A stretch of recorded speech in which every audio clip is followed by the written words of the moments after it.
ये 15 साल में बीजेपी की जो एमसीडी में सरकार है, जनता के लिए कुछ नहीं कर पाई है। तो 15 साल से यहाँ बीजेपी का पार्षद हैं और एक गली मेरे को गिनवा दीजिए, मैं उनके सामने बैठ के बहस करने के लिए तैयार हूँ जो आज 15 साल में उन्होंने बनाई हो। कि 2,500 करोड़ की जांच की जाए, सीबीआई आपके हाथ में, पुलिस आपके हाथ में है, तो उसकी जांच क्यों नहीं करते? देखिए, जो अब 2022 में एमसीडी का चुनाव आएगा उसमें भाजपा बिल्कुल दिल्ली से साफ मिलेगी। लाल किले पे जो झंडारा फहराया गया है वो साफ साफ सोशल मीडिया पे दिखाया गया है कि वो भाजपा का आदमी था। अपने शहर की लेटेस्ट खबरों के लिए चैनल को सब्सक्राइब करें और बेल आइकन को दबाएं।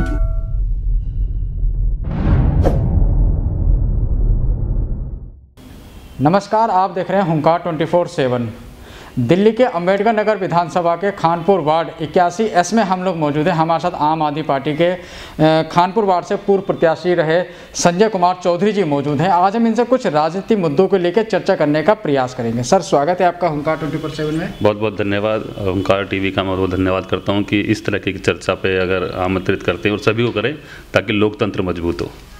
सर, जिस तरह का आज दिल्ली के अंदर माहौल बना हुआ है एमसीडी को लेकर, जिस तरह की खींचातानी चल रही है आम आदमी पार्टी और बीजेपी को लेके, पहले बीजेपी ने 13,000 करोड़ का जो है बकाया राशि का आरोप आम आदमी पार्टी के ऊपर लगाया था। उसके बाद फिर 26,000 करोड़ का एक दिल्ली जल बोर्ड में घोटाला बता रहे हैं बीजेपी वाले। वहीं आप लोग भी 2,500 करोड़ के घोटाले की बात करते नज़र आ रहे हो, तो क्या कुछ कहना चाहेंगे आप इन घोटालों को लेकर? देखिए, मैं आपको एक एक करके इन चीज़ों पे बताता हूँ पूरा सफाई से। एक तरह से इन्होंने कहा 13,000 करोड़ रुपए का पहले उन्होंने बताया जी, जो कि बिल्कुल भी फैक्ट था। और 13,000 करोड़ रुपए का बिल्कुल भी कतई भी दिल्ली गवर्नमेंट पे एमसीडी का कोई लेना देना नहीं था। एक पिटीशन भी लगी थी कोर्ट में, आपके पास भी शायद उसका आया होगा, कोई ना कोई जवाब मिला होगा वो लेटर आपको। उसमें कोर्ट ने इनसे कहा कि भाई जो एमसीडी के जो कर्मचारी हैं, जो कोरोना योद्धा थे, उनको आप सैलरी देते क्यों नहीं हैं? इन्होंने वापस जवाब दिया ही नहीं कि अगर दिल्ली सरकार के ऊपर इनका 13,000 करोड़ बकाया होता तो कोर्ट में बताते। इनका काम है सिर्फ झूठ बोलना, 1 रुपये इनका बकाया नहीं है। ये 15 साल में बीजेपी की जो एमसीडी में सरकार है, जनता के लिए कुछ नहीं कर पाई है। ना इन्होंने कोई एमसीडी के स्कूल अच्छे करे हैं, ना एमसीडी के हॉस्पिटल अच्छे करे हैं। और मैं अपने वार्ड की बात करूं तो 15 साल से यहाँ बीजेपी का पार्षद हैं और एक गली मेरे को गिनवा दीजिए, मैं उनके सामने बैठ के बहस करने के लिए तैयार हूँ जो आज 15 साल में उन्होंने बनाई हो। दूसरा, इन्होंने कहा कि 26,000 करोड़ रुपये।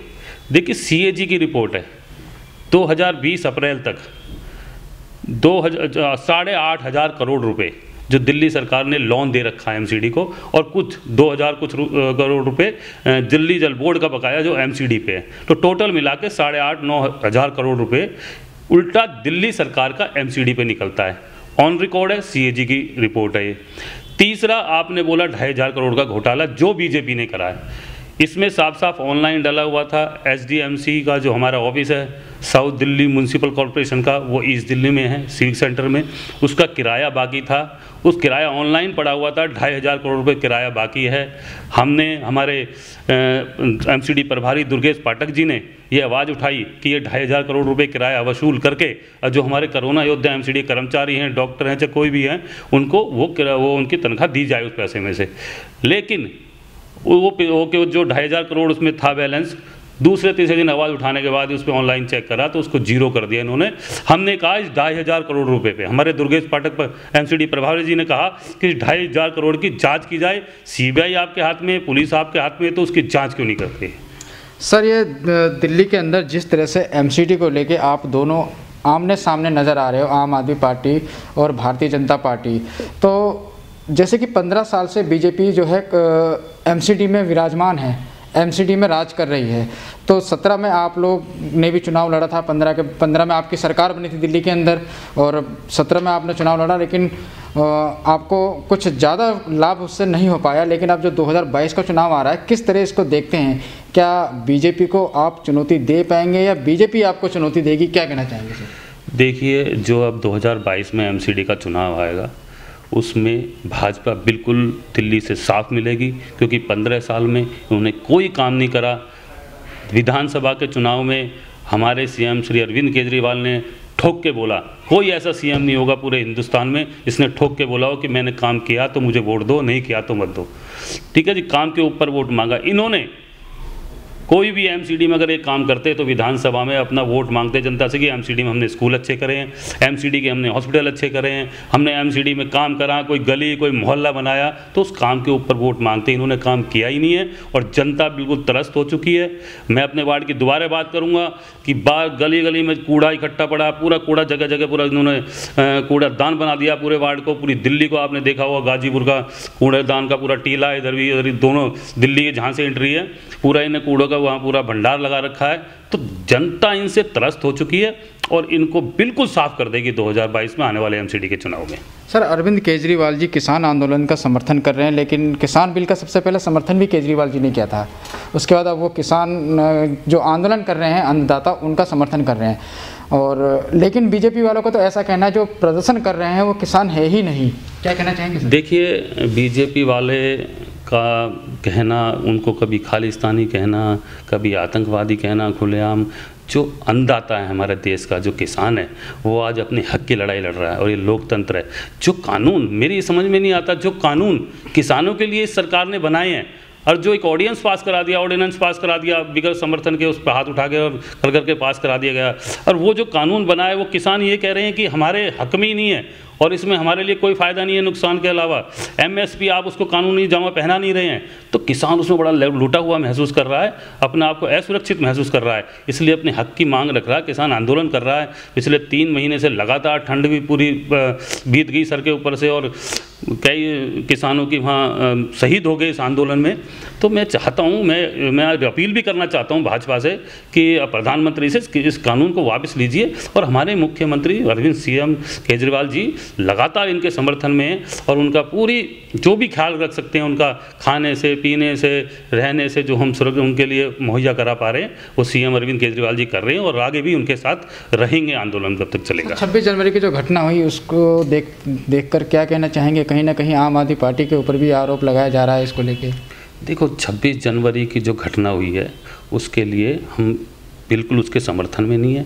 लाल किले पे जो झंडा फहराया गया है वो साफ साफ सोशल मीडिया पे दिखाया गया है कि वो भाजपा का आदमी था। वो सन्नी देओल के साथ अपने अमरदीप सिद्धू था जो, और उसकी माननीय उसके प्रधानमंत्री के साथ फ़ोटो और अमित शाह के साथ फ़ोटो।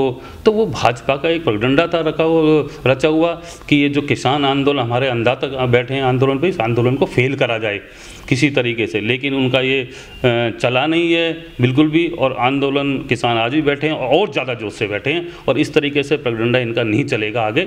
इसी तरीके से आंदोलन को दबाने की कोशिश करते हैं तो ये जो प्रोपेगेंडा करते हैं उल्टे झूठे रचते हैं और अपने ही लोगों को भेज के वहाँ पर जो इन्होंने इतना असहनीय काम कराया, सराहनीय, उसका हम बिल्कुल भी निंदा करते हैं। और लाल किले की मान मर्यादा है हमारे देश की, उसको हम झुकने भी नहीं देंगे और उसका हम कभी समर्थन नहीं करेंगे। उसको पकड़ा भी है अभी पुलिस ने, अभी बहुत दिनों बाद हाथ आया है वो। बहुत सारे किसान जो निर्दोष हैं वो पकड़ लिए गए, लेकिन उसको अब पकड़ा गया है कम से कम महीने 15 दिन के बाद। अब उस पर कार्रवाई हो और उस पर सच्चाई उसकी निकल के सामने आए, उसकी जांच हो तो पता लगेगी कि किसका है वो, किसका नहीं है। साफ साफ सोशल मीडिया पे चल रहा है, तो क्यों ना उसकी जिम्मेवारी लेते हैं अमित शाह कि भी तुम्हारी इंटेलिजेंस फेल है, तुम्हारे लोग लाल किले में कैसे घुस जाएगा बताओ आदमी। इनकी इंटेलिजेंस फेल है, इनकी ये साजिश थी किसान आंदोलन को फेल करने के लिए, लेकिन ये नहीं हो पाया, इनकी साजिश नहीं चल पाई और आज किसान आंदोलन के लिए बैठा और अपनी मांग मनवा के रहेगा। और हमारा समर्थन है, हमारे माननीय सीएम साहब का समर्थन है और चलता रहेगा उनके साथ। सर, चलते चलते आपसे एक आखिरी सवाल। पिछले 1 साल से दिल्ली सरकार ने जो है दिल्ली के सभी विधायकों को जो है विकास फंड जारी नहीं किया। बीच में कोरोना का समय था तो कोरोना की वजह से बताया जा रहा था कि ऐसा हुआ है कि कोरोना की वजह से फंड नहीं रिलीज हो पाया। लेकिन अब जिस तरह से कोरोना पे पूरी तरह से काबू पाया जा चुका है, कंट्रोल में कोरोना के मामले इस समय, तो ऐसा नहीं लगता कि विकास कार्य के लिए दिल्ली सरकार को विकास फंड रिलीज करना चाहिए, जारी करना चाहिए? देखिए, जो कोरोना के टाइम में जो एक हानि पहुंची थी देश को भी, हमारी दिल्ली को भी, जो रेवेन्यू नहीं इकट्ठा हो पाया, और जो फंड आया था केंद्र सरकार के पास, उन्होंने भी सौतेला व्यवहार करा दिल्ली के साथ। जो फंड इकट्ठा हुआ, दिल्ली को 1 रुपया नहीं दिया उन्होंने इस फंड में, कोरोना फंड कोई हेल्प नहीं करी 1 रुपये की भी।